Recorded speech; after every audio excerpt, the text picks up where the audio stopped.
Makeup ഇത്തിരി ഓവറായി. ഇപ്പൊ തന്റെ മുഖം കണ്ടാൽ ഒരു ടഫ് ഫിസിക്കൽ എൻകൗണ്ടർ കഴിഞ്ഞ ലക്ഷണമേ ഇല്ല അല്ലേ?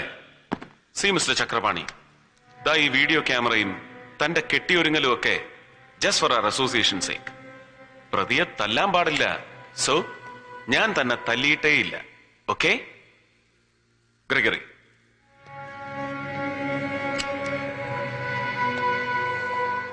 ജാമ്യം ലഭിക്കില്ലെന്നും ശിക്ഷ ഉറപ്പാണെന്നറിഞ്ഞിട്ടും റഹീം ഹാജി കൊലക്കുറ്റം ഏറ്റെടുക്കാൻ നീ എങ്ങനെ ധൈര്യപ്പെട്ടു? കമോൺ. ഏത് കോടതി ശിക്ഷിച്ചാലും ഷെട്ടി സാറിനെ രക്ഷപ്പെടുത്തുമെന്ന് എനിക്ക് ഉറപ്പുണ്ടായിരുന്നു. ജയിൽ രേഖകളിൽ ഇപ്പോഴും തിരുവനന്തപുരം സെൻട്രൽ ജയിലിലുള്ള ചക്രപാണി കഴിഞ്ഞ രാത്രി പുറത്തു വന്നത് പൗലോസച്ചനെ കൊല്ലാൻ മാത്രമായിരുന്നു? അതെ. നോ.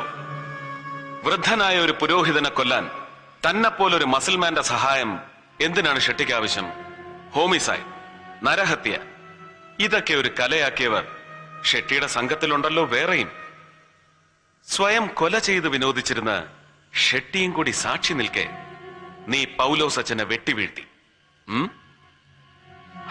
ചോദ്യത്തിന് ഉത്തരം പൂർണ്ണമായില്ല ചക്രപാണി. അതിനുവേണ്ടി മാത്രമായിരുന്നോ അയാൾ നിന്നെ പുറത്തു കൊണ്ടുവന്നത്? അല്ല. പിന്നെ? Come on, continue. എന്നെ രക്ഷപ്പെടുത്താനായിരുന്നു. ഹൗസ് ബോട്ട് എന്നെയും കൊണ്ട് അഴിമുഖത്തെത്തുന്നതും കാത്ത് ഷെട്ടി സാറിന്റെ പത്തേമാരി അവിടെ ഉണ്ടാവും. അവിടെ ഷെട്ടി ഉണ്ടാവുമോ? ഇല്ല. ബോട്ടുകാരെന്നെ കൊളംബോയിലെത്തിക്കും. അവിടുന്ന് ഒരു കള്ള പാസ്പോർട്ടിൽ സിംഗപ്പൂർക്കും. സിംഗപ്പൂരിൽ എന്ത് ചെയ്യണമെന്ന് സത്യമായി എന്നോട് പറഞ്ഞിട്ടില്ല സാർ. കഴിഞ്ഞ സെപ്റ്റംബർ 18 നിന്റെ നാടകവണ്ടിയെ പിന്തുടർന്ന റോയ് അലക്സിനെ എന്തിനു കൊന്നു, എങ്ങനെ കൊന്നു?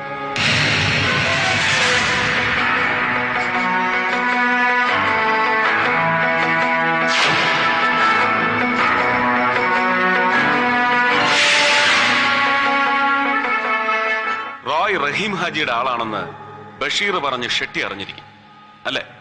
അതെ.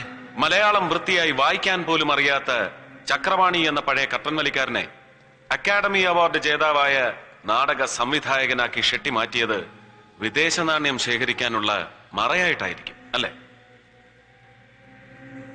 ധാരാളം എക്സ്പോർട്ട് ബിസിനസ് ഉള്ള നരേന്ദ്ര ഷെട്ടിക്ക് വിദേശ നാണ്യത്തിന് യാതൊരു ക്ഷാമവും ഉണ്ടാവില്ലെന്നറിയാം.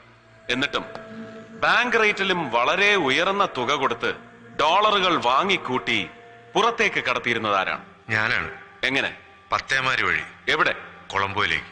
അവിടെ ആരെയാണ് പണം ഏൽപ്പിക്കുന്നത്? ഷെട്ടി സാറിന്റെ ഒരു ഏജന്റിന്. ഷെട്ടിയുടെ എക്സ്പോർട്ട് ബിസിനസ് ഒക്കെ ആഫ്രിക്കയിലാണല്ലോ.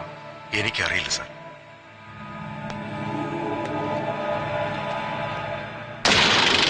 ഇതെന്താണെന്ന് അറിയോ?